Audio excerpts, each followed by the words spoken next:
One day world cup 2027 ఇంకా ఏడాదికి పైగా టైం ఉన్న ఈ భారీ ఈవెంట్లో ఎవరు ఆడతారో ఎవరు ఆడరో ఇప్పటికైతే క్లారిటీ లేదు. కానీ ఓ ఇద్దరు దిగ్గజాలు ఆ టోర్నీని ఆడాలని, భారత్కు 16 ఏళ్ల తర్వాత వన్డే వరల్డ్ కప్ను అందించాలని అభిమానులంతా కోరుకుంటున్నారు.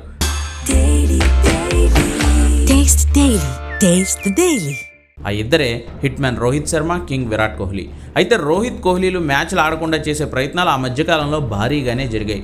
ముందు T20 వరల్డ్ కప్ గెలిచి వాళ్ళంతటా వాళ్లే యంగ్స్టర్స్కి ఆపర్చునిటీ ఇవ్వాలని రిటైర్మెంట్ ఇచ్చేస్తే టెస్టుల నుంచి మాత్రం ఆ ఇద్దరిని బలవంతంగానే తప్పించారని చెప్పాలి. ఇక వాళ్ళిద్దరూ ఆడుతోంది మిగిలింది వన్డేలు మాత్రమే. అక్కడి నుంచి తప్పించే ప్రయత్నాలు జరిగినా ఆస్ట్రేలియా, సౌత్ ఆఫ్రికా సిరీసుల్లో ఈ ఇద్దరు దుమ్ము లేపారు. ఆస్ట్రేలియాపై Rohit player of the series కైవసం చేసుకుంటే, సౌత్ ఆఫ్రికా మీద విరాట్ కోహ్లీ ఇచ్చిపాడు ఇన్నింగ్స్ లాడి ప్లేయర్ ఆఫ్ ది సిరీస్ గెలుచుకుని తమను తప్పించాలనే థాట్స్ ఉన్న బ్యాచ్కి సౌండ్ లేకుండా చేశాడు.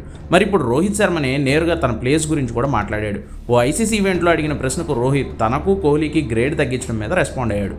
విరాట్, తను ఆ గ్రేడ్ల గురించి పట్టించుకునే స్టేజ్ని ఎప్పుడో దాటిపోయామన్న రోహిత్ శర్మ తమ ఇద్దరి లక్ష్యం భారత్కి వన్డే వరల్డ్ కప్ని గెలిపించడమే అన్నాడు. 2011లో భారత్ వరల్డ్ కప్ను ముద్దాడినప్పుడు కోహ్లీ అందులో భాగస్వామ్యమైనా అప్పుడు రోహిత్ ఆ జట్టులో లేడు. సో కోహ్లీ కంటే ఎక్కువగా తనకు ఆ వరల్డ్ కప్ గెలవడం, భారత్కు 16 ఏళ్ల తర్వాత ఒక బడా ట్రోఫీని అందించడమే టార్గెట్గా పనిచేస్తున్నాను అని చెప్పాడు.